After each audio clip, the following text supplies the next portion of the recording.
In this video, we are going to show you how to throw with two hands, what to look out for, and how to make it easier or harder.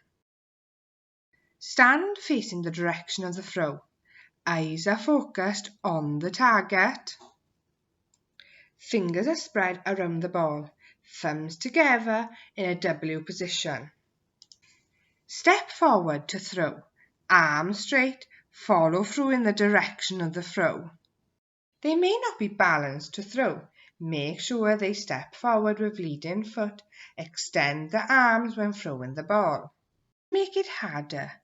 You can make the two-handed bounce pass by pushing the ball down and out towards the floor in order for it to bounce up towards the target. To make it easier, bounce the ball two-handed towards the ground in front of your feet. Using a spot can help you.